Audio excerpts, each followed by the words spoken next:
আল্লাহ তাআলা বলেন ওয়ালাকাদ বাআসনা ফি কুল্লি উম্মাতিন রাসূলা, অবশ্যই আমি সব উম্মতের কাছে রাসূল পাঠিয়েছি।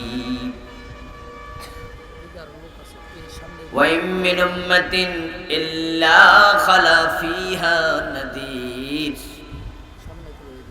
পৃথিবীতে এমন কোন জাতি অতিবাহিত হয় নাই যাদেরকে জাহান্নামের ভয় দেখানোর জন্য ভয় প্রদর্শনকারী যায় নাই।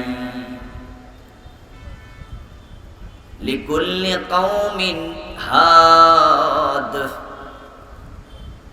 প্রতিটা জাতির জন্যই হেদায়াতকারী আছে। সুবহানাল্লাহ। এই কথাগুলো কার? একটা জাতি বাদ নেই যারা নবী এবং রাসূল পায় নাই। আল্লাহ পৃথিবীতে প্রথম মানুষটিকে করেছেন নবী। দুনিয়ার একজন মানুষও যেন আল্লাহর কাছে বলতে না পারে আমরা হেদায়াতের পথ পাই নাই, আমাদের কি দোষ, আমরা তো নবী রাসূল দেখি নাই। কে হেদায়াতের পথ দেখাবে? আমরা তো এমন নবী রাসূল পাই নাই, আমাদের কি দোষ? এই কথা বলার কোন জায়গা আল্লাহ রাখেন নাই। আমাদের প্রতি এটা আল্লাহর বড় করুণা যে তিনি পৃথিবীতে অগণিত রাসূল এবং নবী পাঠালেন। যদি তিনি নবী এবং রাসূল না পাঠায়া আমাদেরকে ছেড়ে দিতেন যে তোমরা নিজেরা নিজেদের বুদ্ধি খাটায়া জান্নাতের পথ খুঁজে বের করো, দুনিয়ার মানুষগুলোর পক্ষে জান্নাতের পথ খুঁজে পাওয়া সম্ভব হতো না। জান্নাতের পথ আমরা কিভাবে খুঁজে পাবো?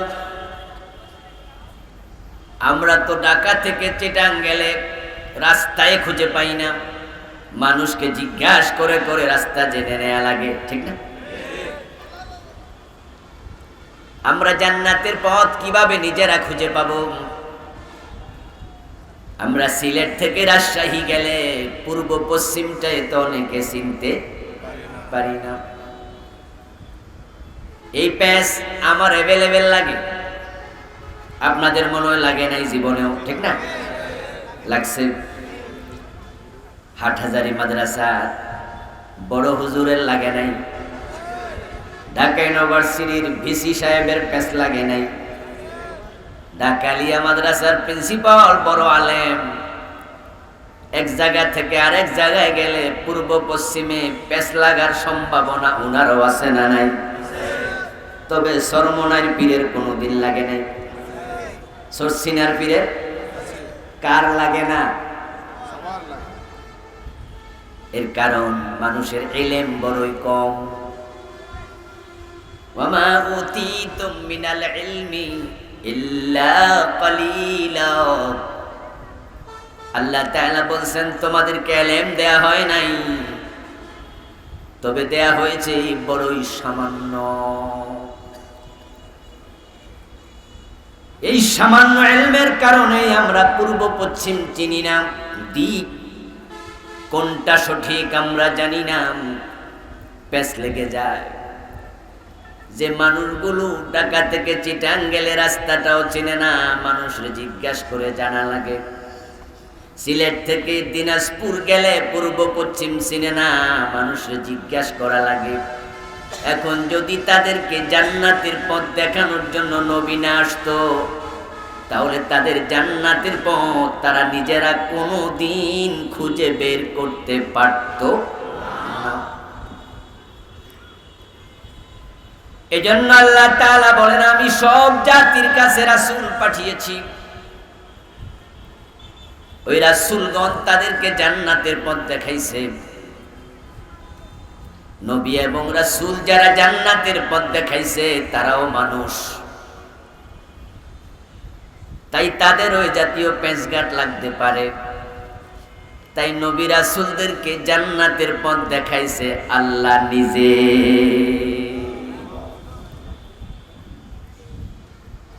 আল্লাহর নবীগণ আমাদেরকে জান্নাতের পথ দেখাইছেন,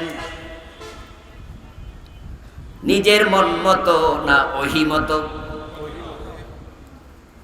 তাহলে বোঝা গেল উনারা দেখান নাই, উনাদেরকে আল্লাহ যেটা দেখাইছে উনারা শুধু সেটা প্রচার করেছেন। ওহি আসার আগে কোনটা জান্নাতের পথ এটা নবীগণ নিজেরাও জানতেন না। আল্লাহ তাআলা সূরা দুহার মাঝে বলেছেন, ওয়াজাদাকা দাল্লান ফাহাদা, আপনাকে তিনি পেয়েছেন পথ সম্পর্কে অনবহিত অবস্থায়, ফাহাদা অতঃপর তিনি আপনাকে পথ দেখাইয়া দিবেন।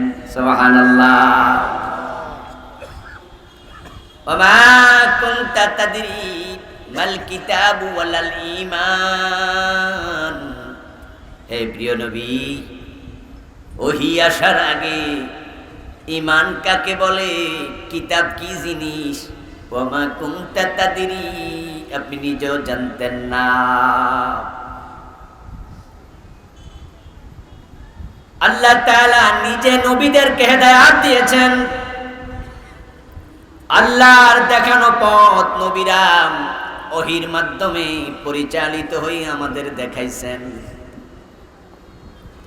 আল্লাহ তাআলা বিশ্ব নবীকে লক্ষ্য করে বলছেন, ইয়া আইয়ুহার রাসূল বাল্লিগ মা উনজিলা ইলাইকা মির রাব্বিক, হে আমার রাসূল, আপনার রবের পক্ষ থেকে যা নাজিল হয় আপনি শুধু সেটার প্রচার করুন।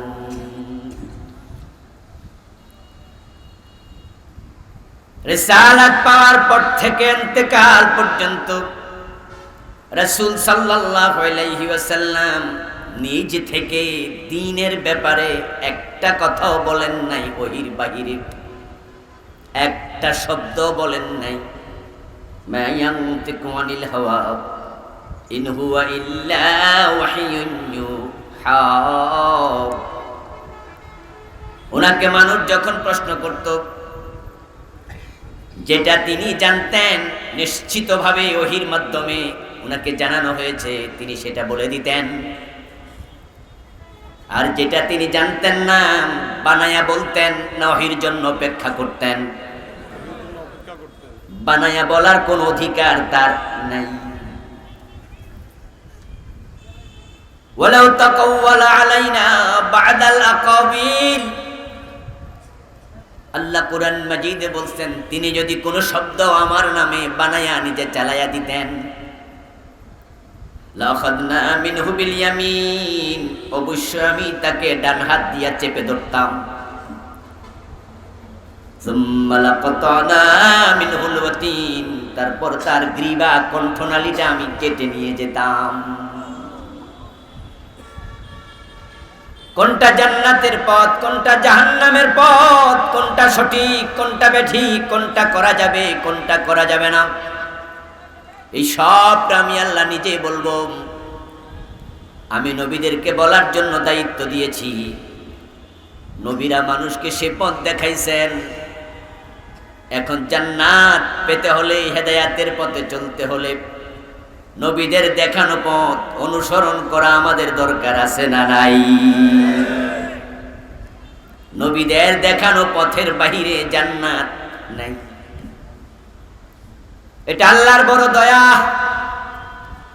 তিনি নবী পাঠায়া নবীর মাধ্যমে আমাদেরকে এগুলো দেখিয়েছেন। এখন যেই মানুষ নবীর উপর ঈমান আনবে, ঈমান আনার সাথে সাথে তার দায়িত্ব হয়ে যায় নবী যা বলবেন সে সবটাই করবে। নবী যা বলবেন, নবীর বলার ব্যাপারে কোনো প্রশ্ন তোলা যাবে না, বিনা প্রশ্নে তাকে মানতে হবে। কারণ নবী তো বানায়া বলে না, নবী যা বলবেন প্রতিটা কথা কার?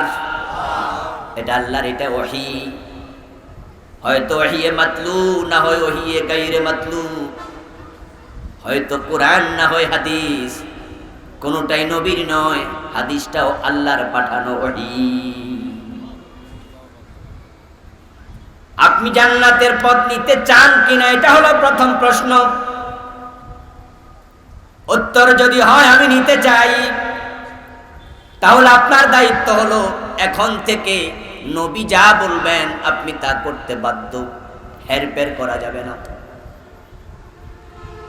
যদি আপনি এখন থেকে হেরফের করেন, তাহলে আপনি যে ঈমান এনেছিলেন সেই ঈমানটা আপনার টিকবে না, ঈমানটা ছুটে যাবে। قال النبي صلى الله عليه وسلم المؤمن كالجمل الأنف حيثما قيد انقاد। প্রত্যেকটা মুমিন হলো নাকের ভিতরে রশি ঢুকানো ওটের মতো।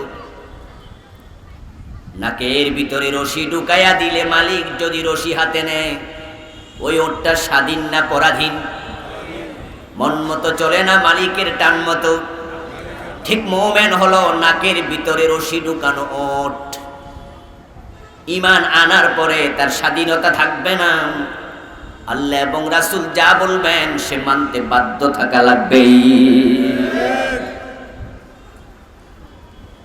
উদাহরণটা বড় চমৎকার।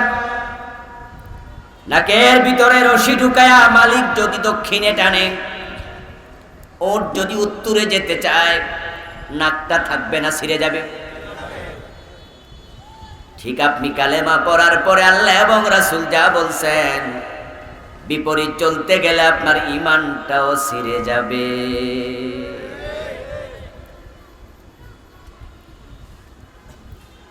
আল্লাহ তাআলা কোরআন মাজিদে বলছেন, ফালা রাব্বিকা লা ইউমিনুনা হাত্তা ইউহাক্কিমুকা ফীমা শাজারা বাইনাহুম সুম্মা লা ইয়াজিদু ফী আনফুসিহিম হারাজাম মিম্মা কাদাইত ওয়া ইউসাল্লিমু তাসলিমা।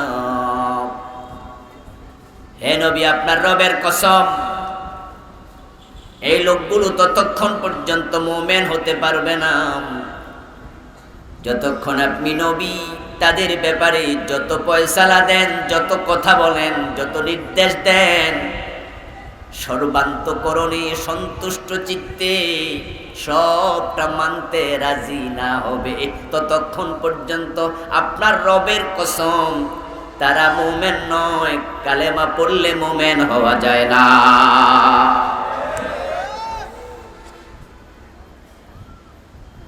আব্দুল্লাহ ইবনে উবাই কালেমা পড়েছে, কিন্তু সে মুমিন হতে পারে নাই। গিরিশচন্দ্র সেন কোরআনের অনুবাদ করার সময় লা ইলাহা ইল্লাল্লাহ মুহাম্মাদুর রাসূলুল্লাহ কালেমা কোরআনে আছে, পড়েছে, বলেছে, লিখেছে, গবেষণা করেছে, কিন্তু তার মৃত্যুর পর কেউ জানাজার নামাজ পড়ে নাই। সে কালেমা পড়েছে, কিন্তু কালেমা মানার চিন্তা তার অন্তরে মোটেও ছিল না। রাসূলগঞ্জ যে পথ দেখাইছেন সেই পথ মানতে আপনি যদি রাজি থাকেন, তাহলে নবী এবং আল্লাহ যে নির্দেশ দিয়েছেন প্রতিটা মানতে রাজি থাকতেই হবে। এখন মানার ব্যাপারে আল্লাহর নির্দেশনা হলো পূর্ণাঙ্গ মানো, উদখুলু ফিস সিলমি কাফা, ইসলামের মাঝে পুরা ঢোকো, পূর্ণাঙ্গভাবে মানো। মানতে যখন রাজি হয়েছো তখন আংশিক মানার নিয়ম ইসলামে নাই। নামাজ পড়তে হলে ওযু করো, ওযু করতে যে রাজি হয় তাকে বুঝতে হবে 4 ফরজের ওযু 3 ফরজ পড়লে ওযু হয় না। ওযু আমি করব, তাহলে ফরজ হলো 4টা। নামাজ পড়তে রাজি হয়েছো, তাহলে তোমাকে বুঝতে হবে ফরজ কিন্তু 13টা। হাত দুলেন, মুখ দুলেন, পা দুলেন, মাথা মাসে করেন নাই, বাকি 3টা করেও লাভ নাই। 13 ফরজের 12টা মানলেন, একটা ছেড়ে দিলেন, সেজদা 2টা বাদ রেখে দিলেন, করেন নাই, বাকি 12টা করেও লাভ নাই। 3 মানার নিয়ম হলো নবীদের পথ যারা অনুসরণ করতে চায় তারা জীবনের টপ থেকে বটম, পাকঘর থেকে সংসদ ভবন, সে থাকবে যেখানে নবী এবং আল্লাহর নির্দেশনা মানতে সে বাধ্য থাকবে সেখানেই।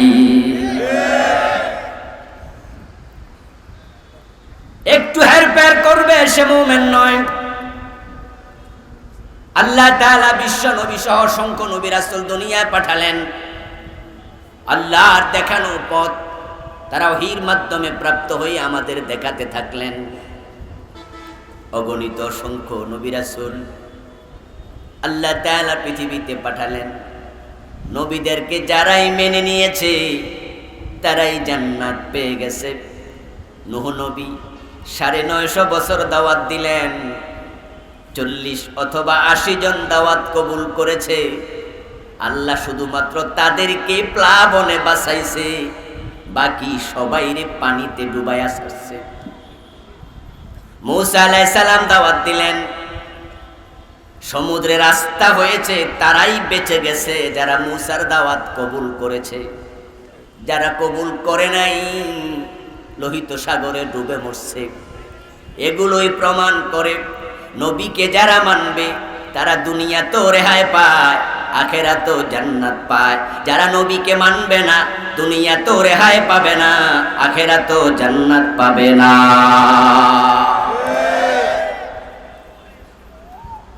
এখন নবী এবং রাসূলকে মানার ব্যাপারে আপনি স্বাধীন। আল্লাহ আপনাকে জোর করে মানাবে না। আপনি মানবেন কি মানবেন না সে সিদ্ধান্ত আপনি নিতে পারবেন, কিন্তু মানার ব্যাপারে সিদ্ধান্ত নিয়ে অর্ধেক মানব আর অর্ধেক মানব না এই অধিকার আপনার নাই। আপনি মানার সিদ্ধান্ত নেয়ার সাথে সাথে নাকে রশি ঢুকানো ওটের মতো হওয়া লাগবে।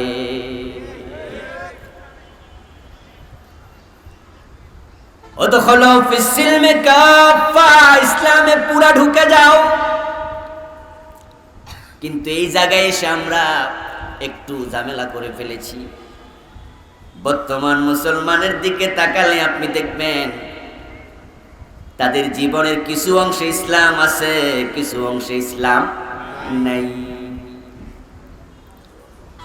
তারা যখন মসজিদে ঢোকে তখন তারা আল্লাহ তাআলার গোলাম হয়ে যায়। এমন গোলাম আপসহীন, দল ভুলে যায়, মত ভুলে যায়। সবাই মিলে ডান পা দিয়ে ঢোকে, বাম পা দিয়ে বের হয়। আল্লাহু আকবার বলে নামাজ শুরু করে, সালাম ফিরে নামাজ শেষ করে। মাগরিবের ফরজ ৩ রাকাত, যদি ২ রাকাত পরে ইমাম সালাম ফিরায় সব মুসল্লি মিলে লোকমা দেয়। লোকমা দিয়ে প্রতিবাদ করে বুঝায় আল্লাহ ফরজ করেছে ৩ রাকাত, ২ রাকাত পরে সালাম ফিরাইছেন, আপনার সাথে আমরা নাই। লোকমা দিলাম, আপনি সোজা হয়ে যান। আল্লাহর বিধান মানার ক্ষেত্রে মসজিদে ঢুকে তারা সবাই একট্টা। বাবা যদি ইমাম হয়, ছেলে যদি মুক্তাদি হয়, বাবাও যদি মাগরিবের পরে ২ রাকাত পরে সালাম ফিরায়, ছেলেও প্রতিবাদ করে লোকমা দেয়, বাবারেও ছাড়ে না। মসজিদে যাওয়ার পরে মনে হয় সব আল্লাহর গোলাম। কিন্তু সেই মানুষগুলো যখন আবার আদালতের চেয়ারে বসে হাকিম হয়, যখনই তারা এমপির চেয়ারে বসে দেশ চালায়, মন্ত্রীর চেয়ারে বসে মন্ত্রী হয়, তখন আল্লাহর আইন তারাই আবার মানতে রাজি হয় না। মসজিদে এক চরিত্র, মসজিদের বাহিরে আরেক চরিত্র। তারা হয়ে যায় দ্বিচারী।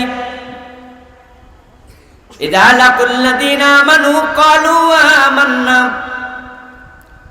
ওয়া ইযা খালাউ ইলা শায়াতিনিহিম ক্বালু ইন্না মাকুম।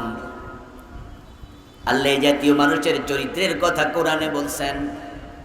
যখন তারা মুমিনদের সাথে একত্রিত হয় তখন তারা বলে আমরা তোমাদের সাথে আছি। মসজিদে সব মুমিন, সব আল্লাহর গোলাম। কিন্তু ইদা খালাউ ইলা শায়াতিনিহিম ক্বালু ইন্না মাকুম, যখন মসজিদের বাহিরে যাইয়া দুষ্ট চক্রের সাথে একত্র হয়, শয়তানদের সাথে মিলিত হয়, তখন তারা সেখানে যাইয়া কয় আমরা তোমাদের সাথেও আছি। মসজিদে আল্লাহর আইন কয় জি ঠিক, আবার সংসদে, গণভবন, বঙ্গভবন, আদালতে মানুষের আইন কয় জি ঠিক। যার কাছে সব ঠিক সেই হলো মুনাফিক।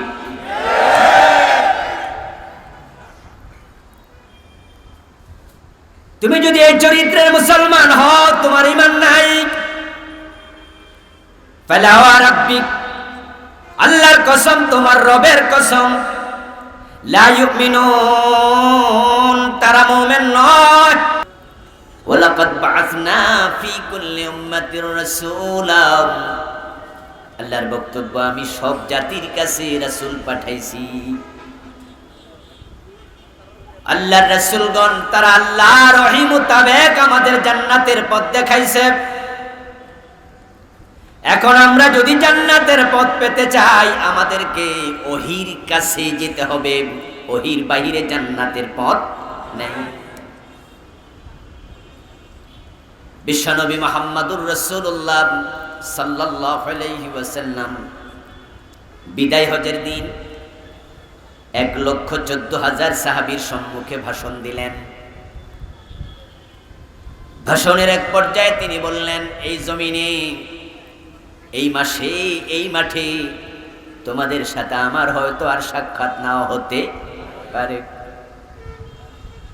আল-ইয়াওমা আকমালতু লাকুম দীনাকুম ওয়া আতমামতু আলাইকুম নি'মাতি ওয়া রাদিতু লাকুমুল ইসলাম দীনা। এই আয়াত নাজিল হওয়ার পরে ওই আরাফার মাঠে রাসূল বুঝেছেন ইসলাম পরিপূর্ণ হয়ে গেছে, এই জমিনে তার বেশি দিন থাকার প্রয়োজন আর নাই। ওনার বিয়োগান্তের খবর শুনে সাহাবায়ে কেরামের কেউ কেউ কাঁদতে কাঁদতে বেকারার হয়ে গেলেন। অশ্রুসিক্ত হলো চোখ, বদন হলো মলিন, দাড়ি বেয়ে বেয়ে পানি ঝরে ঝরে মাটি ভিজতে শুরু করেছে।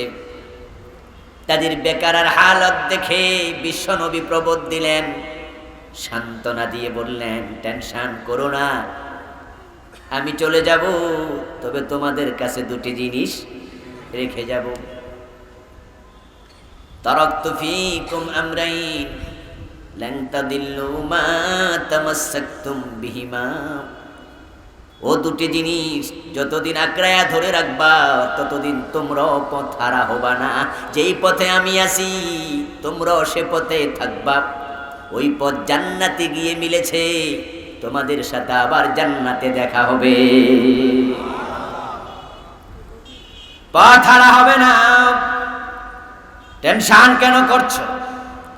আমি দুটি জিনিস রেখে গেলাম, আঁকড়িয়ে ধরো ভালো করে। আদ্দু আলাইহা বিন্নাওয়াজিস, মাড়ির দাঁত দিয়া কামড়ায়া ধরিও, এমন শক্ত করে ধরবা যেন কোনোদিন ছুটে না যায়। ও দুটি জিনিস তোমাদেরকে টেনে টেনে আল্লাহর জান্নাতে পৌঁছাবে, আমার সাথে আবার দেখা হবে। রেখে গেলাম দুটি জিনিস, শক্ত করে ধরিও, নো টেনশন। কিতাব আল্লাহ ওয়া সুন্নতি, একটা হলো আল্লাহর কিতাব কোরআন, আর একটা আমার সুন্নাহ হাদিস। ও দুটাকে যারা আঁকড়ায়া ধরবে তারাই আল্লাহর জান্নাতে পৌঁছে যাবে, তারাই পথ হারা হবে না। এবার হাদিসের বিপরীতে গেলে বোঝা যাবে, যখন মানুষ কোরআন হাদিস ছেড়ে দেবে পথ হারা হয়ে যাবে। এখন আমাদের দেশের মানুষ জান্নাত পাওয়ার জন্য কোরআন হাদিসের কাছে বেশি যায় না পীর সাহেবের বাড়িতে বেশি যায়? জাহান্নামে যাওয়ার জন্য কোনো মানুষ পীরের বাড়িতে যায় না, আল্লাহর জান্নাত পাওয়ার জন্যই যাচ্ছে। কিন্তু জান্নাত পাওয়ার জন্য পীরের বাড়িতে যাইয়া ঈমানও হারায় এমন পীরও বাংলাদেশে আছে না নাই? সে জান্নাতের আশায় গেছিল, কিন্তু সে জান্নাত হারাই ফেলছে। জীবনে কোনোদিন মানুষকে সেজদা করে নাই, মসজিদে মাঝে মাঝে গেছে, মাঝে মাঝে যায় নাই। সেজদা যখন দিছে আল্লাহরই দিছে, যদিও মাঝে মাঝে নামাজও মিস করছে, কিন্তু আল্লাহ ছাড়া কোনোদিন কাউকে সেজদা দেয় নাই।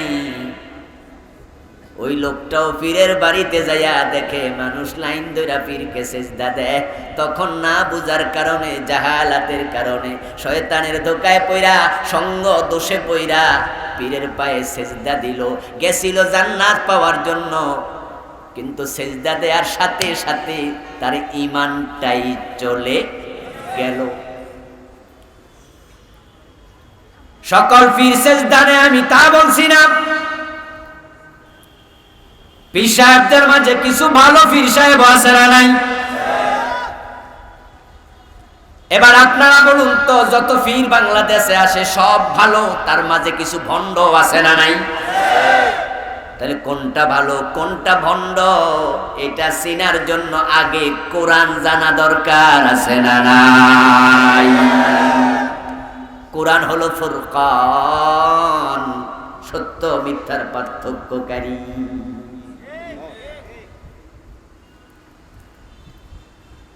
কোরআন হলো ফুরকান, কে হক কে বাতিল আপনি কেমনে চিনবেন? যেই সমস্ত পীর ভণ্ড তাদের মুরিদের কাছে কিন্তু তারা ভণ্ড নয়। আপনি যদি বলেন তোমার পীর মহিলা মুরিদ করে পর্দা করে না, তখন সে পীরের পক্ষে ওকালতি করে বলবে আপনার চোখ আর আমার পীর বাবার চোখ এক চোখ না। আমার বন্ধু পীরের কাছে গিয়ে দেখেন তবলা বাজা ঢোল বাজা লাফ দিয়া ফল দিয়া জিকির করে, গান বাজাচ্ছে বাদ্য বাজাচ্ছে, আপনি বলবেন এগুলো পাইলা কই? কোরআন হাদিসে তো পাই নাই। তখন সে পীরের পক্ষে ওকালতি করে বলবে এটা খাজা বাবা বাজাইছে।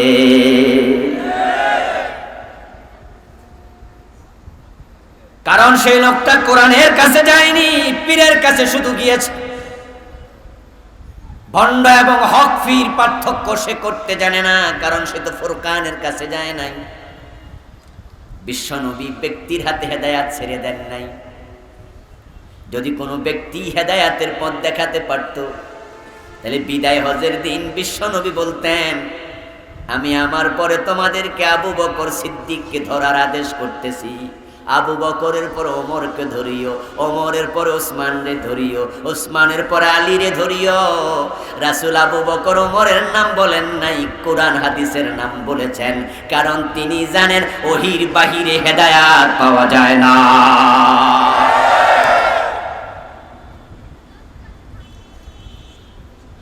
আল্লাহর হাবিব সাল্লাল্লাহু আলাইহি ওয়াসাল্লাম দুটি জিনিস রেখে গেলেন, কোরআন এবং সুন্নাহ। আমি আপনাদের কাছে জানতে চাই সে কোরআন সুন্নাহ এখনো আমাদের বাংলাদেশে আছে না নাই? এখন হেদায়াত পেতে হলো দুটার কাছে দৌড়ায়া যান, ওখানে দৌড়ায়া যান। অথচ পরিতাপ, মুসলমানের সন্তানরা প্রতিযোগিতা করে কোরআন ছেড়ে দিচ্ছে। তারা আধুনিক হওয়ার জন্য পাগল হয়ে গেছে। আমরা যখন ছোট ছিলাম আমাদের মায়েরা ঘুম থেকে ওঠার পর আমাদেরকে কোরআনের মক্তবে পাঠাইছে, আর এখন মুসলমান মায়েরা মক্তব নয়, সন্তানকে ধাক্কায়া কিন্ডারগার্টেনে পাঠাচ্ছে। আমাদের বাপসা যারা বিয়ে করানোর সময় জিজ্ঞাসা করত বৌমা কোরআন পারে কিনা, আর এখনকার বাবারা আধুনিক হয়েছে, তারা জিজ্ঞাসা করে বৌমা চাকরি করে কিনা।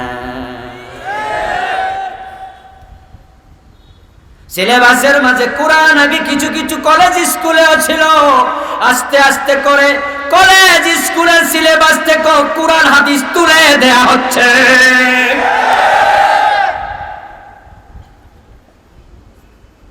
আগে প্রাইমারি স্কুলগুলোর মাঝে কোরআন হাদিস পড়ানোর জন্য একজন হুজুর ছিল, যাকে আমরা বলতাম হুজুর স্যার। ওনাকে স্যার বলা হতো স্কুলের টিচার হিসাবে, হুজুর বলা হতো আরবি পড়ায় হিসাবে। কিন্তু এখন ইসলামিয়াত পড়ানোর জন্য আলাদা কোনো মৌলবী স্যারের সিস্টেম নাই। পত্র পত্রিকা পাওয়া যায়, ইসলামের ধর্মের কিতাব পড়ানোর জন্য হিন্দু টিচারকেও দেয়া হচ্ছে। হাই স্কুলগুলোতে ইসলাম ধর্ম শিক্ষা ছিল, এখন ইসলাম শিক্ষা নাই, নতুন নাম কি নাম? নৈতিক শিক্ষা। কেন ইসলামে কি ইসলামের নৈতিকতা নাই? এবং 10টা সূরা ছিল, কিছু হাদিস ছিল, আস্তে আস্তে করে তুলে দিয়েছে। ইন্টারমিডিয়েটে যারা ইসলাম শিক্ষা নিত সেটা ছিল কম্পালসারি সাবজেক্ট, এটাকে এখন ঐচ্ছিক বানাইছে। নতুন শিক্ষা কারিকুলামে প্রস্তাব রাখা হয়েছে ধর্মীয় শিক্ষা পরীক্ষাও দেয়া লাগবে না। যখন পরীক্ষা থাকবে না, এটা কেউ পড়তেও চাইবে না।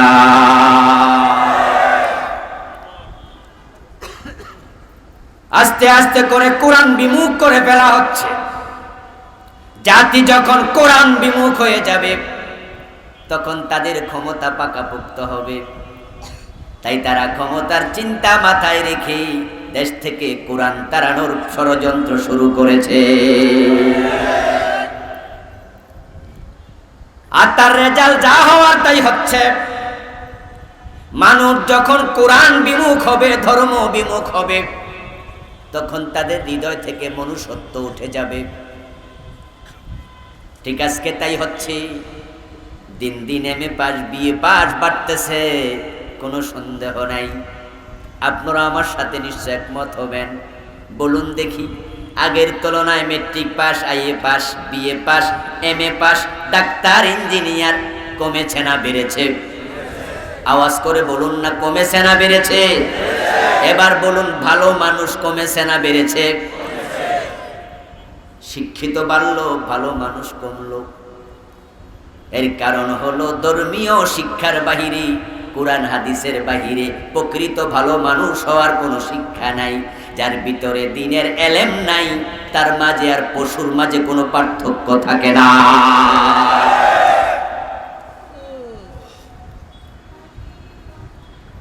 এখন আমাদের সিলেবাস গুলো ধর্মীয় শিক্ষা শূন্য হয়ে গেছে, যার কারণে এমএ পাস অনেক অফিসে গেলে ঘোষণা দিলে সাইন করে নাম।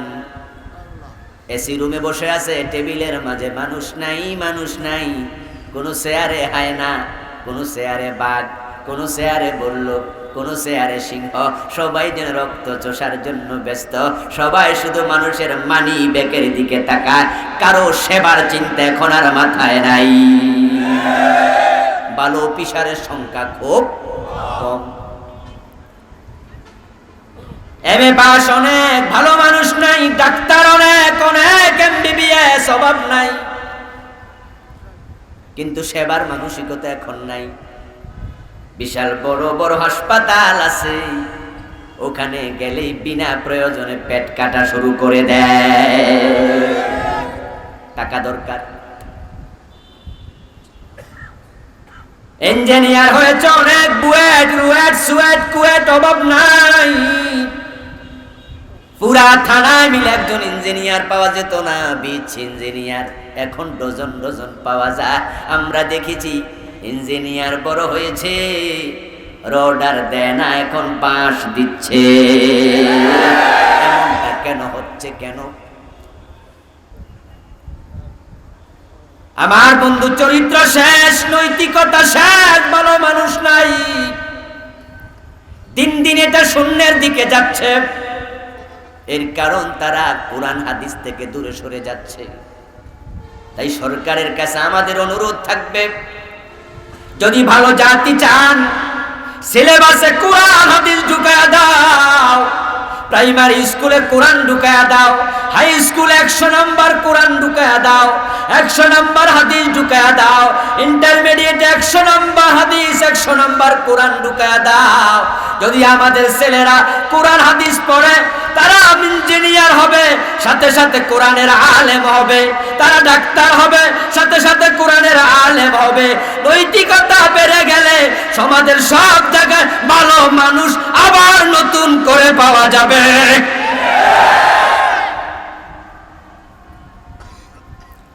আল্লাহ তাআলা যুগে যুগে নবী রাসূল পাঠাইছেন জান্নাতের পথ দেখানোর জন্য। সে জান্নাতের পথে এখন লোক নাই, বরং সব হুমরি খাইয়া পড়ছে জাহান্নামের পথে যাওয়ার জন্য। দুনিয়াতে মানুষের সংখ্যা প্রায় 800 কোটি, তার মাঝে রাস্তা আছে মাত্র 2টি, ফারিকুন ফিল জান্নাতি ওয়া ফারিকুন ফিস সাঈর। একটা রাস্তা জান্নাতের দিকে গেছে আর একটা জাহান্নামের দিকে গেছে। আপনি তাকায়া দেখেন জান্নাতের রাস্তাটা খালি, লোকে নাই, খা খা করতেছে। আর 800 কোটি মানুষের মাঝে 600 কোটি হলো কাফের। এই সবগুলো জাহান্নামের রাস্তায় ঢুকছে। এখন একটা রাস্তায় যদি 600 কোটি ঢোকে, ওই রাস্তায় তো জায়গায় নাই। তারপরও মুসলমানের বাচ্চারাও ওই রাস্তার মাঝে ধাক্কা দিয়া ঢুকতে চেষ্টা করতেছে। তারা নাটক, তাদের কবিতা, তাদের গান, তাদের সিনেমা সবগুলোর মাঝে বেহায়াপনা, বেলাল্লাপনা, অশ্লীলতা এমন ভাবে আমদানি করতেছে। এখন মুসলমানের সন্তানেরা ক্লাস 6 7 8 পড়ে পর্ন মুভিতে আসক্ত হয়ে যাচ্ছে।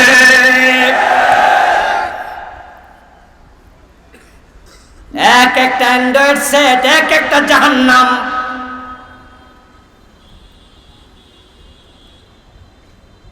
ক্লাস 9 পড়ুয়া ঐশী মাদকাসক্ত হয়ে বাবা মা দুইজনকে হত্যা করে জাতির চোখে আঙ্গুল দিয়া বুঝায়া গেছে। এখন তোমাদের সন্তানেরা ইউনিভার্সিটি লেভেলে মদ পান করে না, কলেজ লেভেলে না, ওটা অনেক পুরান হয়ে গেছে। এই মাদক এখন প্রাইমারি স্কুলের দিকে যাচ্ছে, হাই স্কুল পার হইয়া চলে আসতেছে। আমরা শিক্ষা ব্যবস্থা দিতে পারিনি, এমন সিলেবাস দিতে পারিনি যেই সিলেবাসের লেখাপড়া আল্লাহর ভয় তৈরি হয়। আল্লাহর ভয় যখন থাকে না, তখন লোকটার মানুষই থাকে না। নিজের অজান্তেই সে 2 পাওয়ালা অমানুষ হয়ে যায়। এই জন্য আমার প্রথম অনুরোধ থাকবে আজকে, আমরা যারা জান্নাতের পথ পেতে চাই, রমজান সমাগত, কোরআনের মাস রমজান, আমরা কোরআনের কাছে আবার ফিরে যেতে চাই। এই দেশের রমজানগুলোতে দেখবেন কোরআনের কত অনুষ্ঠান হচ্ছে। 6 বছর 7 বছরের ছোট ছোট বাচ্চা 30 পারার হাফেজ। প্রশ্ন করতে দেরি, উত্তর দিতে দেরি নাই। আমি প্রশ্নকারী শিক্ষককে কাঁদতে দেখেছি। তিনি তার অভিব্যক্তি প্রকাশ করতে গিয়ে বলেছেন, এমন কঠিন প্রশ্ন করেছি, এ প্রশ্ন আমারে করলে আমিও জবাব দিতে পারতাম না, কিন্তু ছোট্ট বাচ্চা কেমনে জবাব দিল। 7-8 বছরের বাচ্চা 30 পারার হাফেজ, আর আপনার 70 60 50 বছর বয়স। আপনি দেখে দেখে আল্লাহর কোরআনটা এখনো পড়তে পারেন না। এই চেহারা লইয়া আল্লাহর সামনে মুখ দেখাবেন কেমনে? ওয়ালাকাদ ইয়াসসারনাল কুরআনা লিযিকর ফাহাল মিন মুদ্দাকির। আল্লাহ তাআলা বলেন, আমি বুঝার জন্য, শিখার জন্য, মানার জন্য কোরআনকে সহজ করে দিয়েছি। ওয়ালাকাদ ইয়াসসারনা, আমি নিশ্চয়ই সহজ করে দিয়েছি। বারবার আল্লাহ বলে কোরআন সহজ কিতাব। বাস্তবেও তাই। পৃথিবীর কোন লেখক খুঁজে পাবেন না যে নিজের লিখা বই নিজে মুখস্থ করে। একটা লেখকও পাবেন না নিজের কবিতা নিজে মুখস্থ বলতে পারে। লম্বা কবিতা যদি হয়, কবি নজরুলও নিজের কবিতা নিজে মুখস্থ করে বলতে পারবে না, প্যাচ লেগে যাবে। আপনাকে আমি আরো সহজ করে বলি, যদি আপনাদের সকলকে এখানে গরুর রচনা লিখতে বলা হয়, আমি জানি সবাই পারবেন। 1 পৃষ্ঠা গরুর রচনা লিখার পরে আমি যদি আপনার হাত থেকে কাগজটা এনে বলি মুখস্থ বলেন, হুবহু বলতে পারবেন? একজনও পারবেন না। কিন্তু 30 পারা কোরআন এমন হুবহু বলতে পারে, একটা নক্তাও হেরফের হয় না। তাহলে গরুর রচনার সে কোরআন তো আরো সহজ। এত সহজ কিতাব আপনি পড়তে জানলেন না। এই জন্য আমার অনুরোধ থাকবে, কোরআন পড়বেন, অর্থ জানবেন, ব্যাখ্যা জানবেন, নিজের জীবনে মানবেন, হেদায়েত কোরআন থেকে নেবেন। কোরআন আপনাকে জান্নাত পর্যন্ত পৌঁছাবে। আল্লাহ জান্নাতের পথ দেখানোর জন্যই কোরআন পাঠাইছে। এখন নবীরা মানুষকে জান্নাতের পথ দেখাতে এসে একটি দাওয়াত দিলেন, আনিবুদুল্লাহ ওয়াজতানিবুত তাগুত। সব নবী রাসূল একটি দাওয়াত দিয়েছেন মাত্র, ওই দাওয়াত গ্রহণ করেছে যে আল্লাহর জান্নাত পেয়ে গেছে। সেই জান্নাত পাওয়ার জন্য মাত্র একটি দাওয়াত নিতে হবে, বেশি নয়। তবে দাওয়াতটির অংশ হলো দুটো। প্রথম অংশ আল্লাহর ইবাদত করো, দ্বিতীয় অংশ এবং তাগুতের সাথে সম্পর্ক বিচ্ছিন্ন করো। এই দুটা অংশ গ্রহণ করা আপনার আমার জন্য ফরজ, এবং গ্রহণ করার নিয়ম হলো একসাথে গ্রহণ করতে হবে। আপনি অর্ধেক গ্রহণ করবেন, বাকি অর্ধেক নিবেন না। অর্ধেক নিলে বাকি অর্ধেক বাদ দিলে ওই অর্ধেক নেয়ার কোনো মূল্য নাই। শুরুতে বলেছি অজুর 4 ফরজ, মানলে 4টাই করুন, না মানলে বাদ দেন। 3টা মেনে অজু করলে অজু হয় না। আর কানা হাকাম 13 ফরজ, মানলে সবটাই মানেন, না মানলে 12টা মানবেন, একটা বাদ দেবেন, 12টা মেনে লাভ নাই। রমজান আসতেছে, আপনি রোজা রাখবেন, ইফতারের আগে বারবার ঘড়ির দিকে আপনি কেন তাকান? এর কারণ আপনি জানেন, 1 মিনিট আগেও যদি আমি ইফতার করে ফেলি সূর্য ডোবার, সারাদিন রোজা রেখে কোনো লাভ নাই। তো নবীদের দাওয়াতের 2টি অংশ, একটা হলো আল্লাহর ইবাদত করো, আর একটা হলো ওয়াজতানিবুত তাগুত, এবং তাগুতের সাথে সম্পর্ক ছিন্ন করো। 2টাই মানতে হবে। যদি আপনি অর্ধেক মানেন, বাকি অর্ধেক না মানেন, ওই অর্ধেক মেনে মুমিন হওয়া যাবে না। কিন্তু আমাদের দেশের লাখ লাখ মুসলমান অর্ধেক মেনেই বসে আছে, আল্লাহর ইবাদত করতে রাজি, কিন্তু তাগুতের সাথে সম্পর্ক ছিন্ন করতে রাজি না। তাই তারা মসজিদে গিয়ে আল্লাহর সাথে সম্পর্ক করে, মসজিদ থেকে বের হয়ে তাগুতের সাথে বন্ধুত্ব করে। প্রথম অংশ আল্লাহর ইবাদত। এখন ইবাদত কি? আমাদের দেশের লোকেরা বুঝেছে ইবাদত মানে নামাজ, রোজা, হজ, যাকাত। এই ভুল ধারণার কারণে আজকে নামাজিরা সুদে টাকা লাগাচ্ছে, হাজি সাহেব ওজনে কম দিচ্ছে, টুপি মাথায় দিয়া মালে বেজাল দিচ্ছে, মুখে আছে রোজা, দ্রব্য মূল্য বাড়ায় আর এক রোজাদারের 12টা বাজাচ্ছে। 5 ওয়াক্ত নামাজ পড়ে, কপালে কালো দাগ। বাপ মরে গেছে 10 বছর আগে, বোনের জমিটা ফিরিয়ে দেয় না, জবরদখল করে রেখেছে। নামাজ তাহাজ্জুদ সহ পড়ে, কিন্তু আবার জাল দলিল বানায়া অন্যের জমিও দখল করে। মসজিদের সভাপতি, এলাকার বিচারক, ঘোষ খায়া বিচারটা উল্টায়া দেয়। তারা ইবাদত বুঝলো না, তারা মনে করছে নামাজ পড়ছি জান্নাত ছোটে কেমনে। হুজুর তো বলছে নামাজ জান্নাতের চাবি, নামাজ জান্নাতের চাবি। ওয়াজ শুনে আপনি নামাজ ছাড়েন না, তাই আপনি 5 ওয়াক্ত শুধু নয় তাহাজ্জুদও পড়ছেন, কিন্তু আবার অন্যায়ের সাথে আপনার সম্পর্ক আছে। আপনার জন্য আল্লাহ তাআলার ঘোষণা, ফাওয়াইলুল লিল মুসাল্লিন, তোমার মতো নামাজির জন্য ওয়াইল দোজক আছে। ইবাদত মানে নামাজ, রোজা, হজ, যাকাত নয়, এগুলো ইবাদতের একটা অংশ মাত্র। আমি আপনাদের সম্মুখে বসে আছি, আমি একজন মানুষ, এ নিয়ে আপনাদের কোনো সন্দেহ কারণ নেই। কিন্তু আমি যদি আপনাকে প্রশ্ন করি, আমার দেহের কোন অংশটা মানুষ? হাত মানুষ, পা মানুষ, মাথাটা মানুষ, আমার ফুসফুসটা মানুষ, আমার কলিজাটা মানুষ, আমার পেটটা মানুষ? না, আমি মানুষ, কোনো সন্দেহ নাই, কিন্তু দেহের কোনো একটা অংশ মানুষ না, সবটা মিলেই মানুষ। নামাজ ইবাদত নয়, হজ ইবাদত নয়, যাকাত ইবাদত নয়। ইবাদত কোনটা? হিয়া কাযাউল হায়াত বিহাসবি আওয়ামিরিল্লাহি তাআলা ওয়া নাওয়াহি। আল্লাহ এবং রাসূল যা বলেছেন সবটা মেনে চলার নামে বাধা।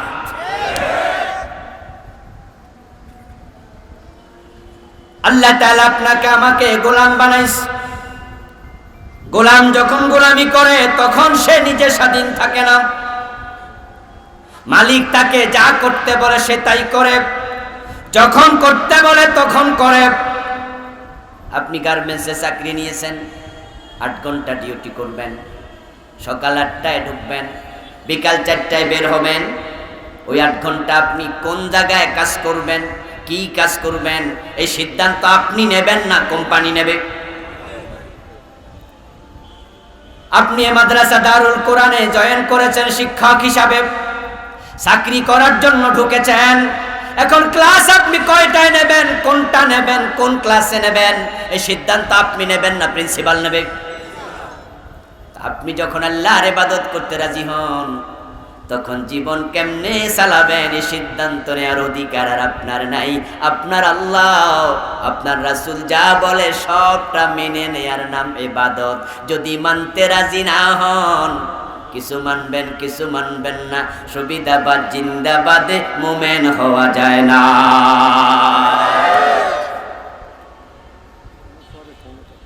এখন আমাদের ভাইয়ারা আমরা কি দেখি, তারা আল্লাহর আইন মানার জন্য জীবনের কিছু ক্ষেত্রে প্রস্তুত। নামাজের ব্যাপারে যখন কথা ওঠে তখন আমরা আমাদের এমন নেতাও দেখেছি যারা নামাজের আলোচনা করতে গিয়ে বলেছেন প্রতি রাতে 70-80 রাকাত তাহাজ্জুদ পড়ে। বলেছেন না কয়দিন আগে একজন, প্রতি রাতে 70-80 রাকাত তাহাজ্জুদ পড়ে। হজের কথা যেই কোরআনে আছে, জেনা করলে 100 বেত লাগাতে হবে, ওই কোরআনে সে আয়াত আছে না নাই? যাকাতের কথা যেই কোরআনে আছে, আল্লাহর আইন ছাড়া কারো আইন মানা যাবে না, ইনিল হুকমু ইল্লা লিল্লাহ, এই আয়াত সে কোরআনে আছে না নাই? এখন তারা নামাজের কথা বললে খুশি, রোজার কথা বললে খুশি, হজের কথা বললে খুশি, আল্লাহর আইনের কথা বললে চেহারা কালো হয়ে যায়। যারা বলে তাদেরকে মৌলবাদী বলে গালি দিয়ে দেয়।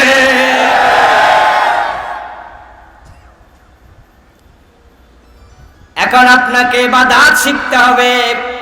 আমার দেহের কোনো অঙ্গ মানুষ নয়, সবটা মিলে মানুষ। নামাজ রোজা হজ যাকাত এই কোটা ইবাদত নয়, কোরআনে যত আইন আছে সবটার নাম ইবাদত। এখন আপনি ইবাদতকারী হতে চাইলে আল্লাহর কোরআনের সব আইন মানতে আপনাকে রাজি হতেই হবে। কিছু মানবেন কিছু মানবেন না। আপনি শয়তানের দিকে তাকান, ইবলিসের দিকে তাকান। ইবাদত করতে করতে ফেরেশতাদের ওস্তাদ হয়ে গেছে, কিন্তু আদমরে সিজদা করো এই অর্ডার মানে নাই, একটা আইন মানে নাই, তার ঈমানটা আছে না গেছে? আল্লাহর একটা অর্ডার না মানার কারণে ইবলিস মুমিন না কাফের? এখন আপনারা চোর ধরে হাত কাটার আইন মানলেন না, ডাকাত ধরে শুলে দেয়ার আইন মানলেন না, জেনা করলে পাথর মারার আইন মানলেন না, মদ পান করলে 80 বেত লাগানোর আইন মানলেন না।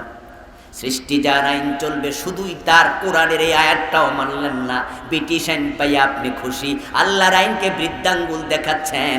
শয়তান একটা মানে নাই, তার ঈমান নাই। আপনি ডজন ডজন না মাইনা মুমিন দাবি করেন কেমনে? আরে ভাই, মুমিন তো শিয়াও দাবি করে, কাদিয়ানিও দাবি করে, রাফিজিও দাবি করে, খারিজিও দাবি করে, জাবরিয়াও দাবি করে, কদরিয়াও দাবি করে, মুতাজিলা দাবি করে। 72 ফেরকা জাহান্নামী, জান্নাতি এক ফেরকা, অথচ সবাই নিজকে রাসূলের উম্মত দাবি। যদি প্রকৃত উম্মত হতে হয় জীবনের সব জায়গায় আল্লাহর আইন মানতে হবে। এখন আল্লাহর কি কি আইন আছে তা জানতে হলে কোরআন পড়তে হবে। সন্তানদেরকে মাদ্রাসায় দিন, মাদ্রাসার মাহফিল অনুরোধ করতেছে স্পেশাল, এমন একজন সন্তান রেখে যান যে মৃত্যুর পরে জানাজার ইমামতি করবে। এমন সন্তান বানায় লাভ নাই।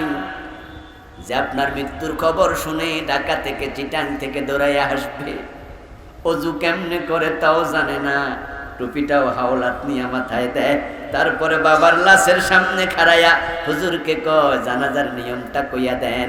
হুজুর জানাজার নামাজের নিয়ত কইয়া দেয়। ও বেটা আল্লাহু আকবার কইয়া চুপ করে খাড়ায় থাকে। নিয়ত শিখছে এখন, দোয়া শিখবে কখন?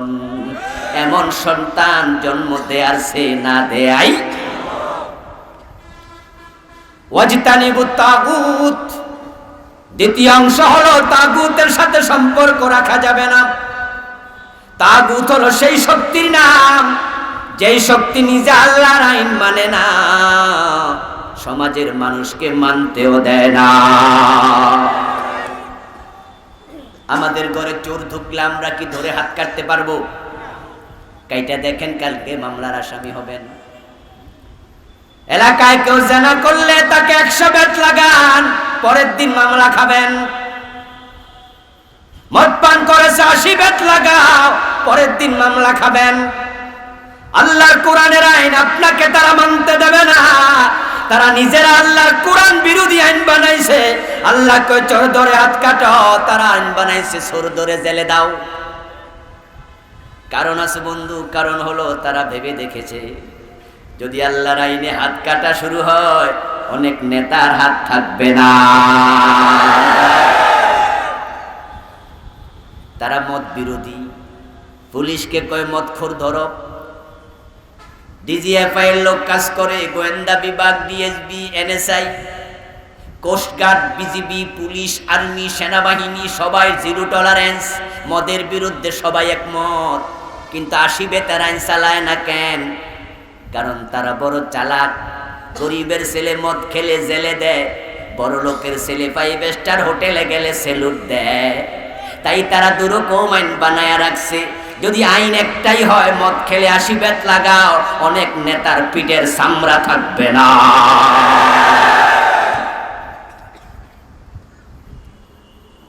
কারণ 5 স্টার হোটেলে কারা যায় মদ খেতে? কারা যায়?